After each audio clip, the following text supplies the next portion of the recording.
출애굽기 13장 1절 2절과 11절로부터 다시 보겠습니다.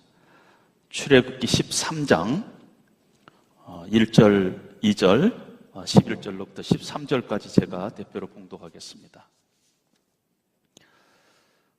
여호와께서 모세에게 일러 이르시되 이스라엘 자손 중에서 사람이나 짐승을 막론하고 태에서 처음 난 모든 것은 다 거룩히 구별하여 내게 돌리라. 이는 내 것이니라 하시니라. 11절입니다. 여호와께서 너와 네 조상에게 맹세하신 대로 너를 가나안 사람의 땅에 인도하시고 그 땅을 네게 주시거든 너는 태에서 처음 난 모든 것과 내게 있는 가축의 태에서 처음 난 것을 다 구별하여 여호와께 돌리라. 수컷은 여호와의 것이니라. 나귀의 첫 새끼는 다 어린 양으로 대속할 것이요 그렇게 하지 아니하려면 그 목을 꺾을 것이며 네 아들 중 처음 난 모든 자는 대속할지니라. 아멘. 잠시 기도하겠습니다. 하나님 아버지, 이 시간 하나님의 말씀을 저희들이 펴니다. 불편한 말씀이지만은 이 말씀이 하나님의 마음으로 우리에게 전해질 수 있도록 성령 하나님 이 시간 저희 가운데 임하여 주시옵소서. 전하는 자나 듣는 자 모두가 하나님의 말씀의 원리에 우리가 순종하며 그래서 우리의 삶 가운데 하나님의 뜻을 구현해 나가는 저희들 될 수 있도록 주님 복 내려 주시옵소서. 예수님 이름으로 기도합니다. 아멘. 제가 미국에서 목회를 하고 있을 때 그 지역에 목사님 한 분이 월요일 날 아침에 저를 찾아왔습니다. 그리고 목사님, 어제 제가 한 설교 원고인데 11조에 관해서 설교를 했는데 좀 세게 했습니다. 한번 읽어봐 주세요. 그래서 제가 어제 한 그 목사님의 설교 원고를 제가 읽고 목사님 좀 세게 하셨네요. 그런데 그 목사님께서 그 일 때문에 결국 교회를 사임하고 떠났습니다. 그래서 11조 설교한다는 것이 쉬운 일이 아니지만은 또 이렇게 우리 가운데 하나님께서 또 들려주시고자 하는 메시지가 있을 것 같아서 이 말씀을 여러분과 함께 나누기를 원합니다. 한국에 제가 누구라고 말씀드리면은 다 아시는 목사님께서 침체에 빠진 한국 교회를 향해 외치는 뜨거움이라는 부제를 달고 책을 썼습니다. 그 중에 뒷부분에 하나님 것을 도둑질하는 자들에게 임하는 저주라는 섹션에서 이렇게 얘기를 하고 있습니다. 이 세상에 11조 생활하지 않는 사람은 아무도 없다. 다만 하나님께 바치느냐, 병원에 바치느냐, 교도소에 바치느냐, 경찰서에 바치느냐 그 차이뿐이다. 11조 바치지 않으면 아마 그 액수 이상의 병원비로 나갔을 것이다. 본인이 아프든지 자녀들이 아프든지 11조를 누구에게 갖다 냅니까? 병원 원장에게 갖다 바칩니다. 또 어떤 사람은 사기당해서 11조 이상을 손해봅니다. 그것도 아니면은 도둑이 들어서 11조 이상으로 들어갔을 것입니다. 와서 딱지 떼서 거두어가고 자녀들이 여러 가지 사고를 쳐서 뒤처리하느라고 돈 썼을 것입니다.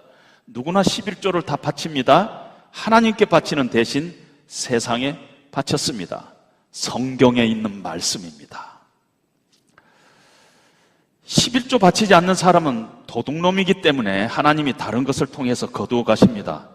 과실이 기한 전에 다 떨어집니다. 어떤 일을 하다가 중간에 다 망칩니다. 그것으로 이미 하나님께서 저주를 받는 것입니다. 이것이 성경의 외침입니다. 외국에 나가보면 명백합니다. 한국 교회는 그래도 하나님께서 축복을 많이 받은 편인 제가 쭉 다니면서 조사를 해봤더니 그런 나라의 교회들의 특징은 11조를 가르치지 않는다는 것입니다. 방글라데시, 태국, 필리핀에 가보면 교회가 거짓골을 하고 있습니다. 비가 오면 교회 주룩주룩 비가 셉니다. 교회가 왜 그렇게 거짓고를 하고 있습니까? 11조를 가르치지 않았기 때문입니다. 굉장히 어떻게 보면은 용기가 있죠. 침체에 빠진 한국 교회를 향해 외치는 뜨거움인가? 아니면은 한국 교회를 침체에 빠지게 하는 뜨거움인가? 잘은 모르겠습니다. 그러나 이 책을 쓴 이후에 몇 년이 지나고 지금 한국 교계 내에서 한국 교회를 침체에 빠지게 한 사람으로 기록되어 있는 것을 부인할 수가 없습니다. 이렇게 한국 교회 내에는 보이지 않게 11조를 내지 않으면 하나님의 것을 도둑질한다 하는 이런 생각들이 좀 만연되어 있습니다. 제가 미국에 있을 때 LA의 큰 대형교회 목사님께서 고난주간 특별 새벽 예배 때 11조를 하지 않으면 환난이 우리에게 다가온다. 그러나 11조를 하면은 우리의 삶이 윤택해진다. 이런 얘기를 하면서 하나님의 원리 중에 심는 대로 거둔다는 원리가 있다. 미국이 지금 이렇게 잘못되는 건 다 우리가 11조를 도둑질해서 그렇다. 이런 설교들을 아주 과감하게 하고 그것을 성도님들은 또 쉽게 그냥 받아들이는 풍토가 우리 한국 교회 모습입니다. 그러다 보니까 개혁주의의 어떤 단체에서 이렇게 세미나를 하는 내용을 제가 봤더니 한국 교회는 십자가는 없어도 11조 없이는 못 사는 교회가 한국 교회다. 11조를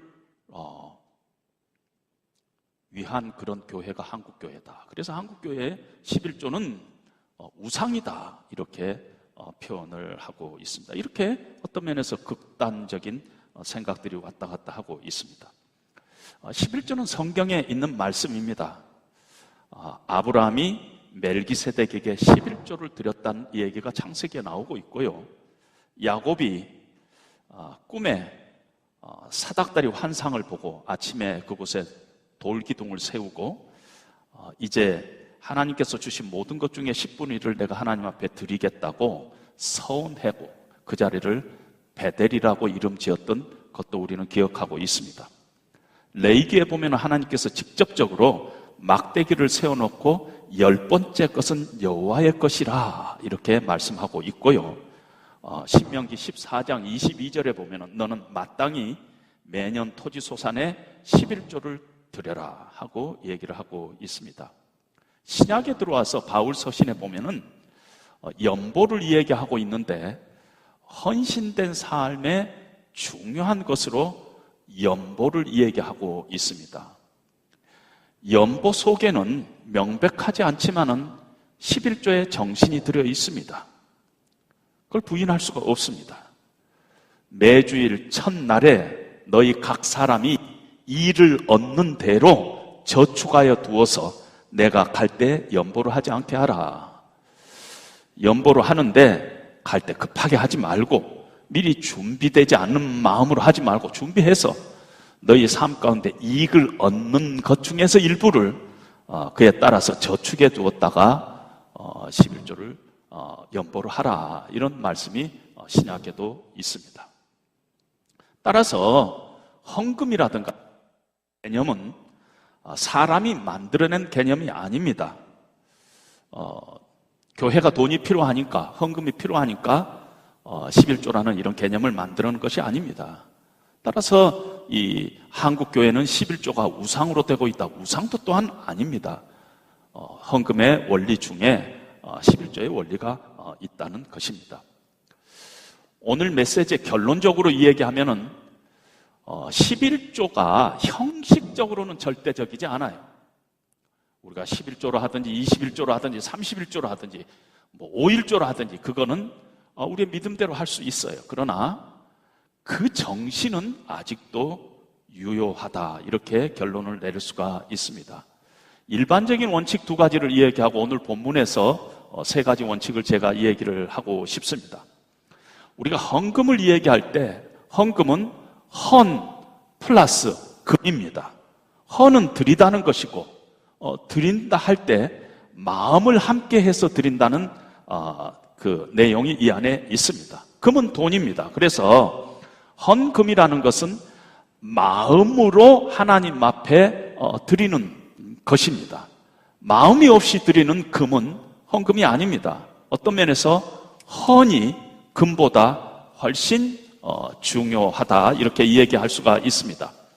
고린도후서 8장 5절 한번 띄워주시기 바랍니다. 보면은 고린도 교회 헌금 생활을 이야기하면서 그들이 먼저 자신을 주께 드리고 또 하나님의 뜻을 따라 우리에게 주었도다, 이렇게 얘기를 하고 있습니다. 고린도 교회가 어려움에 직면해 있는 예루살렘 교회 구제 헌금을 드리는 얘기를 하면서 그들이 먼저 자신을 주께 드리고 헌하고 또 하나님의 뜻을 따라 우리에게 금을 보냈다, 이렇게 얘기할 수가 있습니다.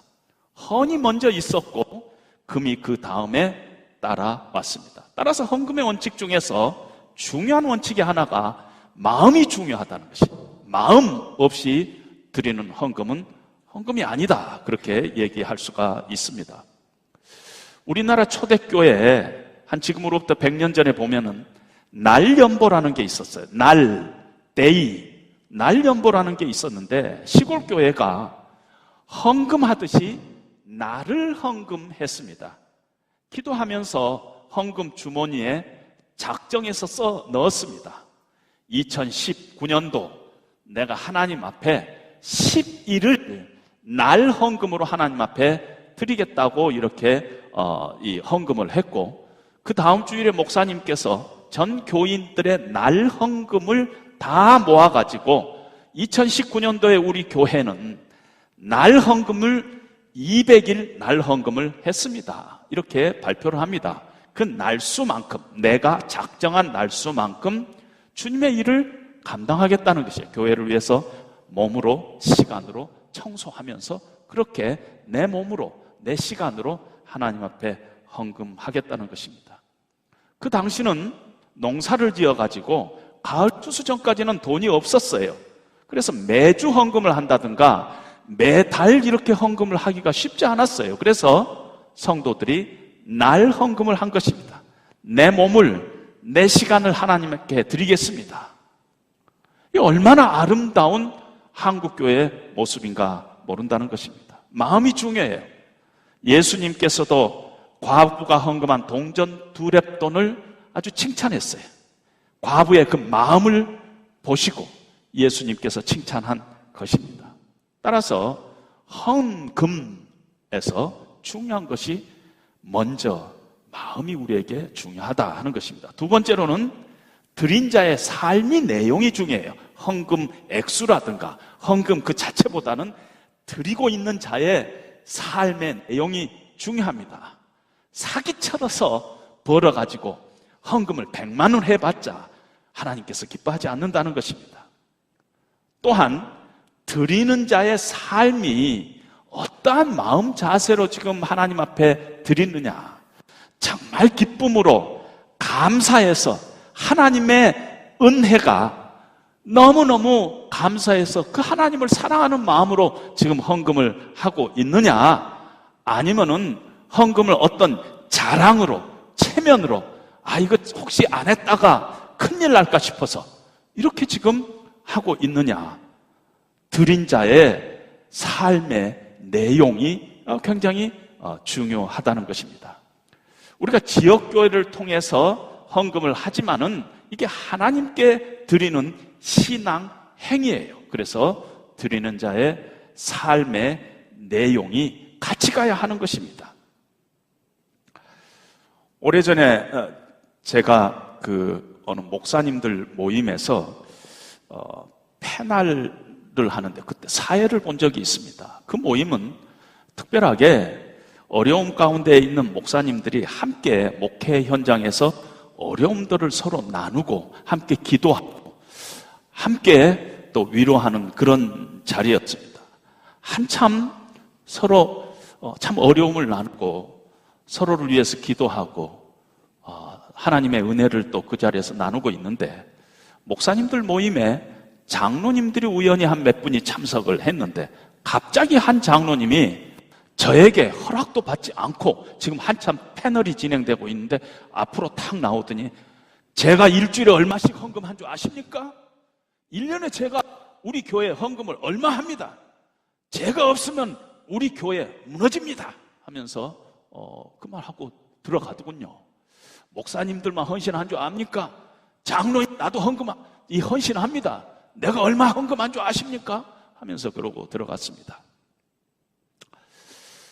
그 장로님의 그 행동이 옳지 않아서 제가 그 장로님이 정말 그 교회에서 그 장로님 없으면 교회가 안 되는지, 교회가 무너지는지 한번 조사를 해봤습니다.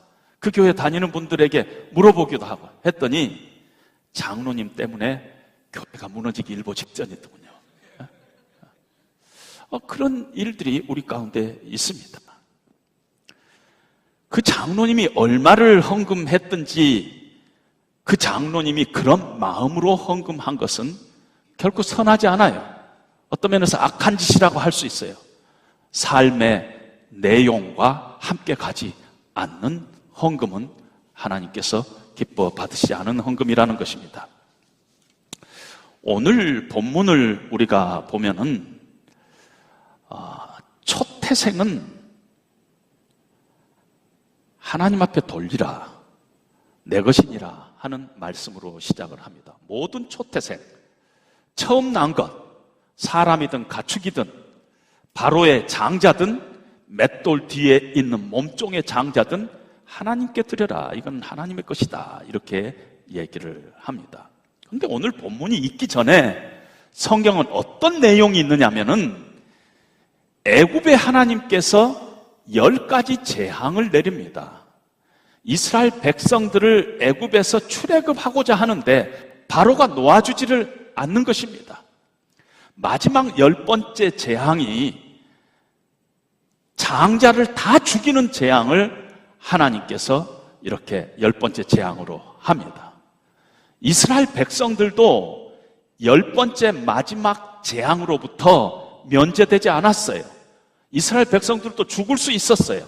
심판이 그들 가운데 임했어요. 이스라엘 가정도 죽음의 사자가 찾아왔습니다. 그런데 하나님께서 너희가 양의 피를 받아서 문설주 좌우 임방에 그것을 바르면은 죽음의 사자가 패스 오버 할 거라 하고, 이스라엘 백성들이 그 하나님의 말씀을 믿고 그들의 문설주 좌우 임방에 양의 피를 발랐을 때 하나님의 죽음의 사자가 이렇게 넘어갔습니다.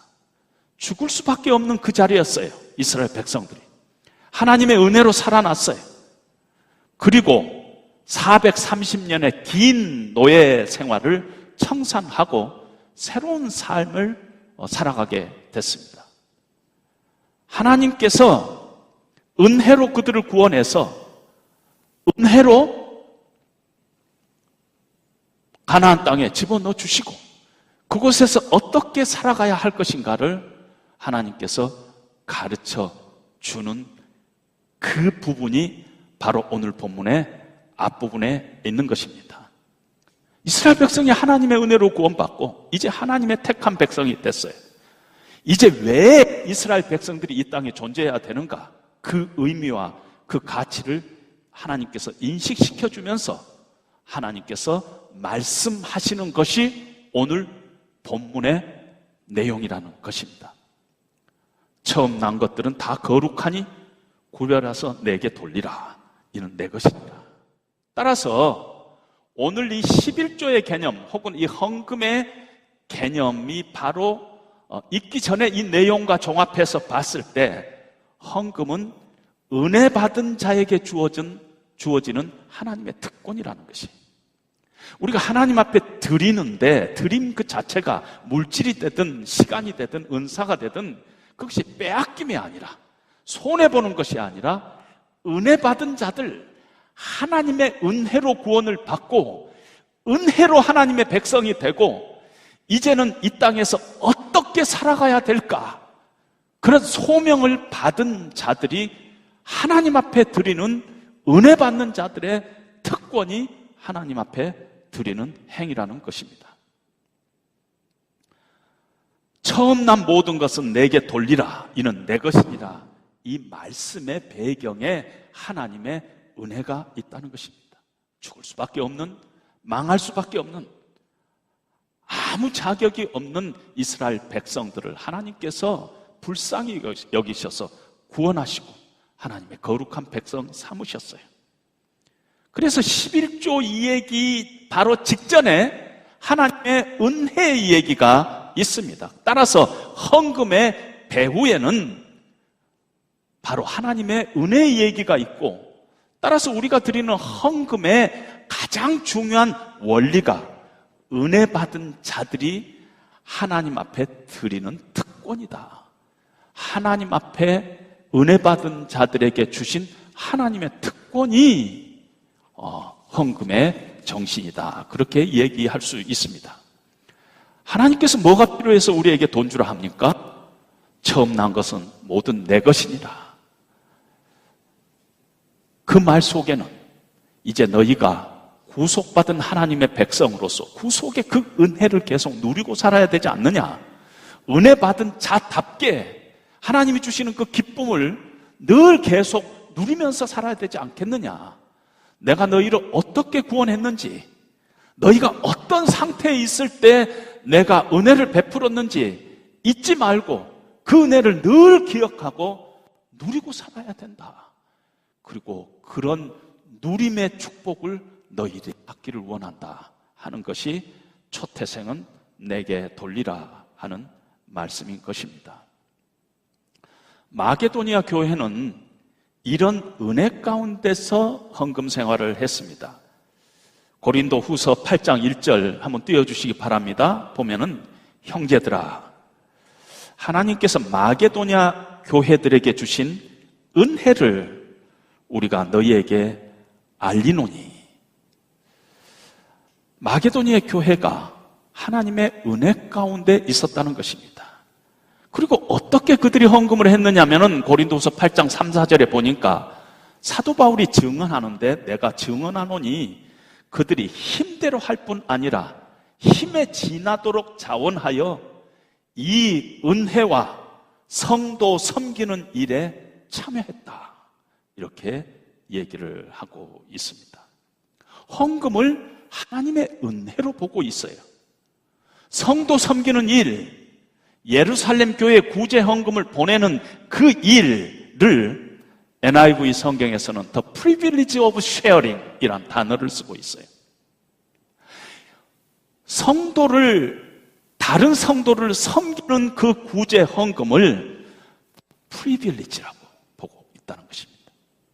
은혜 받은 자들에게 주어지는 하나님의 특권, 이것이 헌금이라, 이렇게 얘기를 하고 있다는 것입니다. 우리 하나님께 아무나 헌금하는 것이 아닙니다. 하나님이 아무 돈이나 받으시는 분이 아니에요. 돈만 내면 다 헌금이 아니라는 것입니다. 제가 미국에서 타약하던 그 교회에는 매주 헌금 통계가 이렇게 나옵니다. 성도님들이 헌금을 지난주에 했던 통계가 나오는데, 그 통계 밑에 제가 이렇게 쓰게 했습니다. 아직 예수님을 믿지 않은 사람은 헌금을 하지 않으셔도 좋습니다. 이렇게 썼어요. 그래서 한참 몇 년이 지났는데 어느 날 갑자기 봤더니 없어졌어요. 누가 그걸 뺐는가 아직도 모르겠어요. 아마 장로님 중에 누가 한 분이 뺀 것 같아요. 네? 어떤 면에서는요, 안 드려도 됩니다가 아니라 드리지 마세요. 그래야 더 맞은 말인가도 모르겠습니다. 왜냐하면 이 헌금은 하나님의 은혜 받은 자들이 드리는 특권이기 때문에, 절대 아무나 하는 것이 헌금이 아니기 때문에, 돈 낸다고 다 그것이 헌금이 아니라는 것이 은혜 받은 자들, 하나님의 자녀들에게 주어지는 하나님 앞에 우리가 받은 특권이기 때문에 아무나 헌금하는 것이 아니라는 것입니다.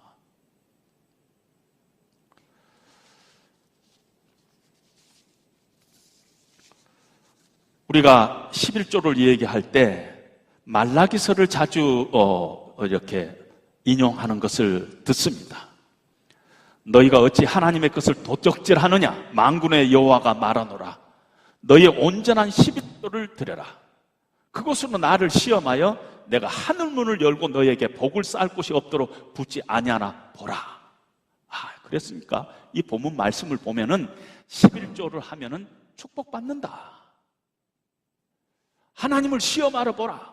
11조를 하면 내가 너희를 축복하지 않은가 보라. 그래서 하나님의 이건 약속이다. 11조를 하면은 우리가 복받는다. 이렇게 단순하니 생각을 하고 이런 목사님도 나타나고 합니다.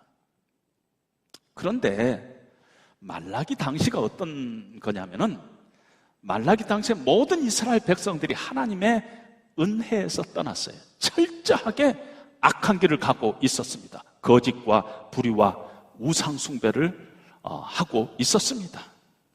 그런 상황에서 하나님께서 네가 11조를 하면 내가 축복할게, 그렇게 말하실 하나님이 아니라는 것이에요. 이스라엘 백성들이 지금 다른 거 다 잘하는데 11조만 안 해서 너희가 11조만 하면은 내가 마음껏 축복할게, 그런 말씀이 아니라는 것입니다. 당시에 제사장들이 하나님 앞에 제사를 드렸어요. 그런데 병들고 흠 있는 동물들을 드렸어요. 불신자와 연애하기 위해서 조광지처를 버렸어요. 물론 11조도 안 했어요. 그러면서 하나님 원망하고 불평했어요. 하나님께서 우리를 풍요롭게 해주지 않는다. 그러니까 순종해봤자 소용없다. 잘못된 건 다 하나님의 탓이다. 이런 생각을 가지고 있었어요. 하나님께서 말라기를 통해서 내가 너희를 심판하겠다.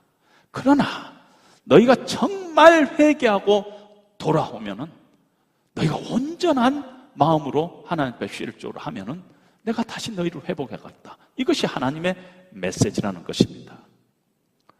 절대 11조를 하는 행위 자체가 우리에게 축복을 가져다 주는 그런 것이 아니라는 것입니다. 다시 말씀드리면은 헌금은 드리는 자의 특권이에요. 우리가 하나님 앞에 은혜 받은 자로서 감사를 한 마음을 가지고 하나님 앞에 드릴 때, 이것이 우리가 하나님의 은혜를 받은 자의 특권임을 늘 잊지 마시기를 바랍니다. 두 번째로, 헌금은 하나님의 주권을 인정하는 고백이고 선포인 것입니다. 처음 난 것은 내 것이니 다 나한테로 돌려라. 하나님 것이 아닌 게 어디가 있겠어요? 이 세상에 하나님 것 아닌 게 어디가 있어요? 근데 하나님께서는 왜 처음 난 모든 것, 초태생은 내 것이라 그랬느냐면요, 우리로 하여금 이 세상의 모든 것이 하나님의 것인데 초태생을 드림으로써 이 세상의 모든 것이 하나님의 것임을 우리로 하여금 상기하도록, 리마인드 하도록 하나님께서 말씀하시는 것입니다. 여러분, 오늘이 주일이잖아요. 로드데이예요. 주일날만 주일이에요? 월요일부터 토요일까지는 아니다는 말이 아니지 않아요? 모든 날이 주의 날이에요. 로드데이예요. 그러나 오늘 한 주의 첫날을 우리가 주의 날로 삼고 하나님을 예배를 하는데, 이건 대표적으로 하는 것이에요. 한 주 우리 모든 날 하나님 앞에 그런 마음으로 우리가 예배하면서 살아야 되는데, 오늘 이 날을 특별히 주의 날로 삼으면서 모든 날이 주의 날이라는 것을 우리에게 기억하고 우리가 고백하고 선포하고 상기하도록 우리가 주의 날 우리가 예배를 드리는 것입니다. 일주일 내내 주의 날이에요. 우리가 1년이면 한 번 감사주의를 지키는데, 감사절만 우리가 하나님 앞에 감사하는 날입니까? 1년 365일 52주가 다 감사절이에요. Always 우리가 하나님 앞에 감사라고 그랬잖아요. 그러나 그 날 특별히 우리가 감사주일로 삼으면서 모든 것이 하나님의 것임을 우리가 고백하면서 하나님 앞에 감사하는 그런 상기하도록 우리가 그날을 정해놓고 하는 것입니다. 따라서 우리가 말하는 헌금 11조든 그것이 21조든 31조든 5일조든 그것 자체는 절대적인 규례가 되지 않습니다. 여러분들이 11조를 하든 21조를 하든 31조를 하든 여러분 자유예요. 여러분 믿음으로 하세요. 11조 꼭 해야 됩니까? 아니에요. 저는 그렇게 생각합니다.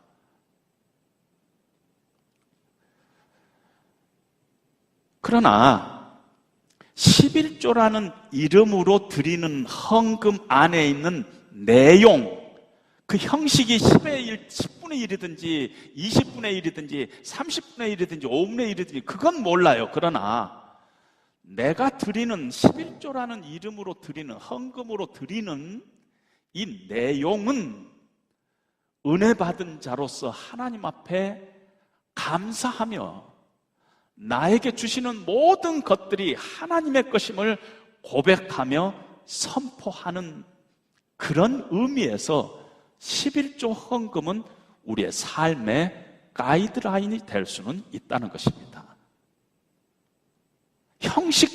형식이 우리를 지배하는 것이 아니라 그 내용은 우리의 삶의 가이드라인이 될 수가 있다는 것입니다.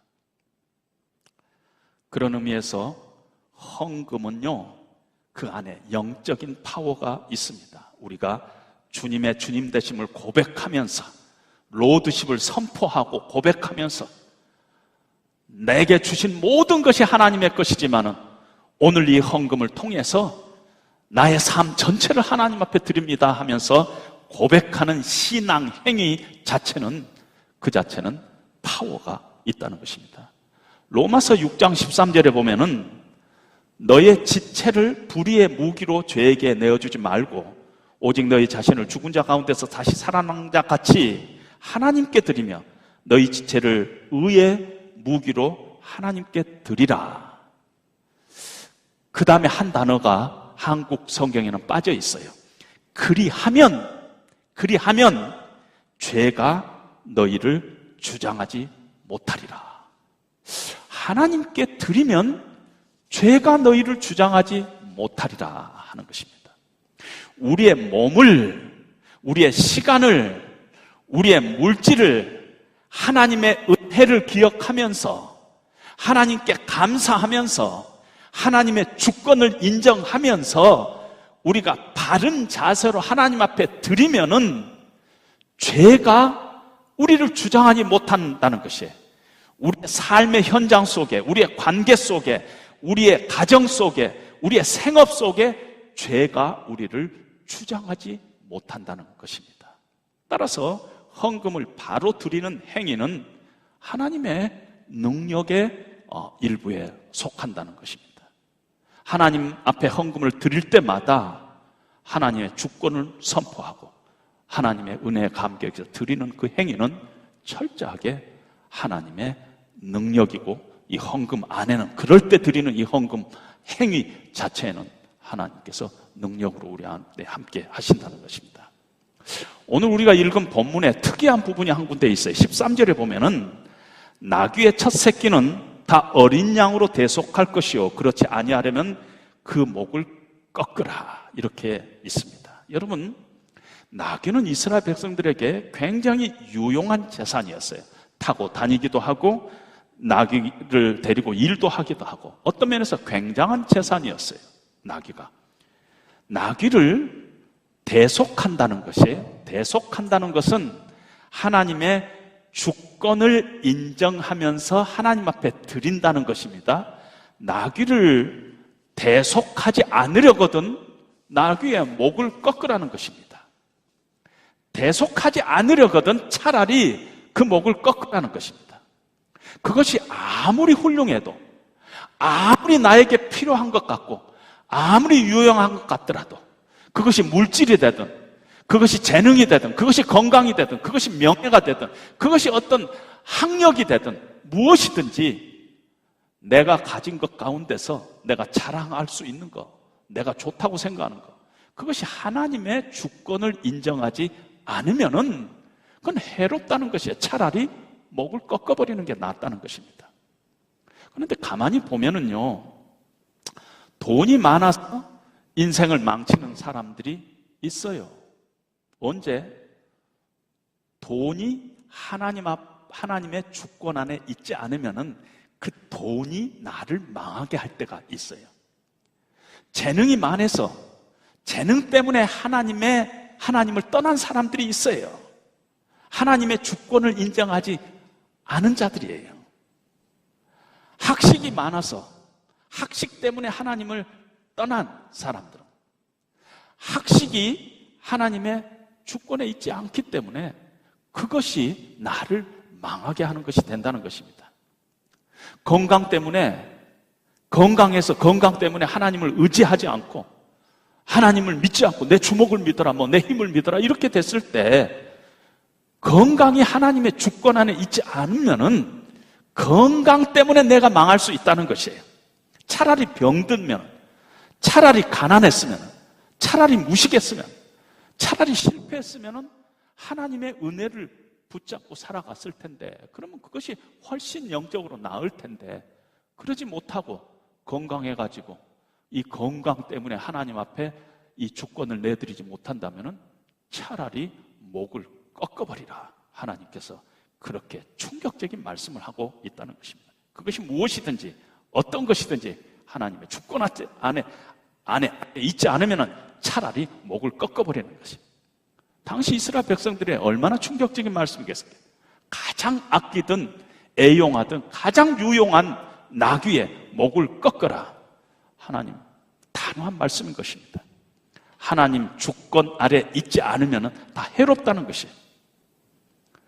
너희가 누리고 살고 있는 그것이 하나님의 주권 안에 있지 않다면 그것이 너희의 자랑이요, 너희 존재 의미가 되고 그것이 너희의 기쁨이 된다 할지라도 하나님의 주권 밖에 있으면 해롭다는 것이에요. 결국은 해롭다는 것이에요. 결국 너희를 망하게 할 것이라는 것입니다.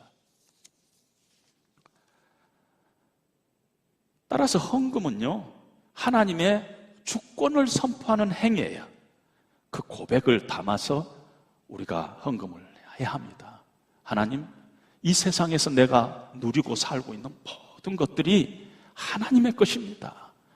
하나님이 주시지 않으면 내가 한순간도 누리고 살 수 없는 것입니다. 그 중에 일부를 하나님 앞에 이렇게 올려드립니다. 이렇게 우리가 늘 하나님의 주권을 선포하고 고백하고 그러면서 헌금을 해야 할 줄로 압니다. 세 번째로 헌금은요, 우리의 거룩함의 결단이어야 하는 것이, 오늘 2절에 보니까 이스라엘 자손 중에서 사람이나 짐승을 막론하고 태에서 처음 난 모든 것은 다 거룩히 구별하여 내게 돌리라 그랬어요. 헌금하려는 순간 먼저 해야 할 것이 거룩히 구별해서 놓는 것이 먼저라는 것입니다. 모든 헌금은 그것이 얼마이든 간에 먼저 거룩히 구별함이 필요합니다. 거룩히 구별함이 없이 드리는 헌금은 진정한 헌금이 될 수가 없어요. 모든 헌금은 거룩히 구별됨이 있고 나서 그것이 헌금이 된다는 원칙을 우리는 늘 지켜야 합니다. 도대체 그러면은 우리가 헌금을 거룩히 구별한다는 것이 뭔가? 돈을 어떻게 거룩히 구별하는가? 우리가 드리는 이 헌금을 어떻게 거룩히 구별하는가?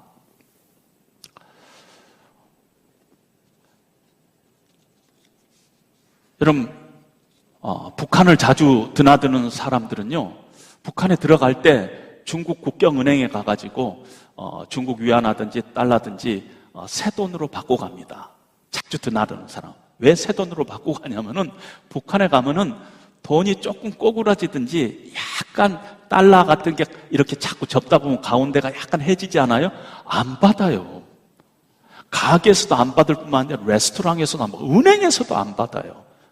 제가 얼마나 한번 그 곤욕스러운 그 순간이 있었느냐면요. 한 차관급 되시는 분들을 제가 마지막으로 평양에서 이렇게 호텔 레스토랑에서 이렇게 초청을 했습니다. 그 중에 저하고 같이 식사했던 분이 이번에 남북회담에 한 분 나오셨더군요. 체육부 장관이 되셔가지고. 그러는데 북한에도 이렇게 높은 빌딩의 꼭대기에 빙글빙글 돌면서 식사를 하는 데가 있습니다. 제가 평생에 북한 평양에서 처음 그런 데 가봤어요. 서울에서도 못 가보고 미국에서도 못 가봤는데 식사를 하는데요, 한 7명 정도 식사를 하고, 그날은 제가 내기로 했습니다. 그러고 하는데 다 식사를 하고 그 집으로 하는데 102불이 나왔습니다. 7명이 최고의 호텔에서 좋은 음식 먹고 102불이면 그렇게 비싼 건 아니잖아요. 근데 제가 내일이면 이제 평양을 떠날 때니까 제 지갑 안에 100불짜리도 있고 10불짜리도 있고 그랬어요. 가서 102불을 이렇게 지불했더니 100불을 싹 다시 돌려주는 것이 안 받는 거예요. 그 자리에서 다른 100불짜리가 없어요. 안 받는데 얼마나 당황되겠어요. 마치 여러분 크레딧 카드 냈는데 이거 정지됐습니다 하면 얼마나 당황되는가 똑같잖아요. 그래서 함께 있던 다른 선교사님에게 100불짜리 깨끗한 거 없느냐 해가지고 이렇게 지불한 적이 있습니다. 이렇게 빳빳해야지, 깨끗한 새 돈이야지 그게 거룩한 걸까요?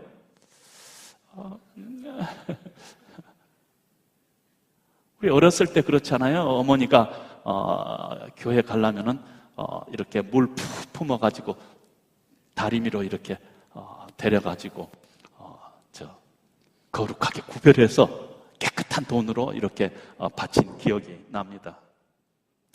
거룩하게 구별하는 것은 돈이 아니라 드리는 순간 나를 거룩하게 구별해야 합니다. 나를. 이 헌금을 하는 순간 내 안에 욕심도 버리고, 또 우리가 헌금을 미리 띄워놓는다는 것은 자주자주 미래에 대한 불안함이 있습니다. 지금 다 써도 모자랄 판국에 헌금을 미리 띄워놓는다는 건 참 어느 때는 불안하기도 합니다.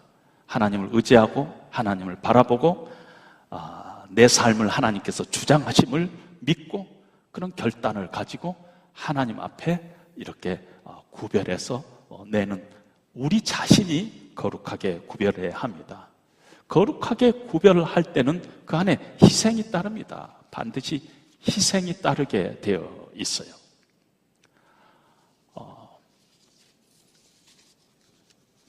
만약에 우리가 헌금을 하는데 우리에게 어떤 희생도 없다면은 그거는 헌금이 아닐 수 있습니다. 팁이라고 얘기할까요? 한국에 와서 제일 좋은 게 팁이 없는 겁니다. 전 미국에서 한 30몇 년 사는데 그 팁 문화 속에 있잖아요. 요즘 와서 팁이 너무 높아져가지고요. 막 옛날에는 10%, 15% 하더니 18%, 요즘 20%, 25%까지 올라갑니다. 팁 자체가 어려워지긴 했지만은 팁을 주면서 미래를 걱정하는 사람은 없습니다. 그냥 아무 생각 없이 그냥 희생 없이 그냥 팁 하고 이렇게 줍니다. 헌금은요, 내가 편안하게 지갑 열어서 적당히 내면 되는 그런 돈이 아닙니다. 그 안에 어떤 거룩한 결단이 있어야 되고, 그 거룩함의 안에는 어떤 의미에서 희생이 있어야 됩니다. 과부의 동전 2렙돈이 거룩한 결단이 그 안에 있었어요. 작은 돈이지만은 그 과부에게는 희생이 있었어요. 그것이 하나님 보시기에 아름다운 것이었을 것입니다. 더 가져도 부족한 세상인데 하나님의 나라를 위해서 드리는 그 자체가 믿음의 행위인 것입니다.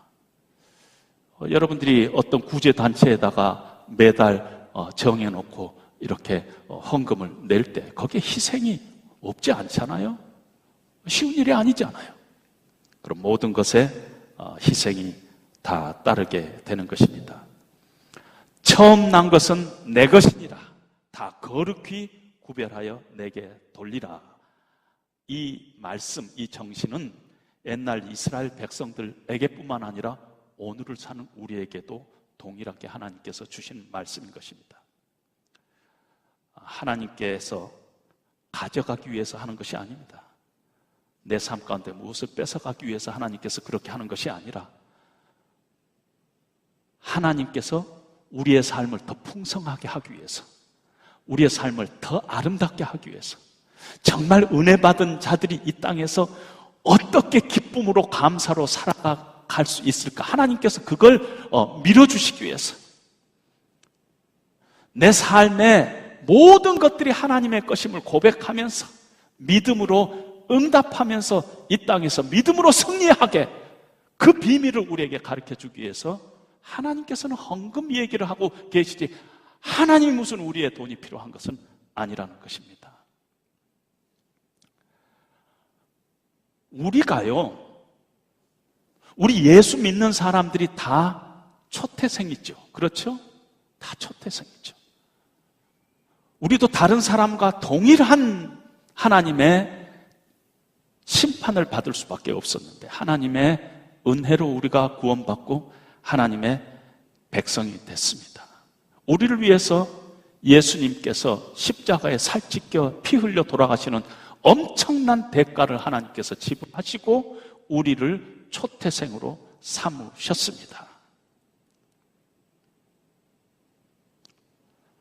따라서 우리가 이 땅에서 살아가는 동안에 늘 하나님의 은혜를 생각하고 하나님이 우리 인생의 주인이시라는 것을 생각하면서 우리에게 주시는 모든 하나님의 축복들을 감사하며 기뻐하며 그 가운데 일부를 하나님 앞에 올려드리고, 그러한 은혜의 행위들이, 믿음의 행위들이 우리 가운데 있어야 될 줄로 압니다. 그 가운데 하나님께서 우리를 이 땅에서 은혜 가운데 살아갈 수 있는 비결, 우리가 이 땅에서 행복하게 사는 비결을 거기에 하나님께서 숨겨 놓았습니다.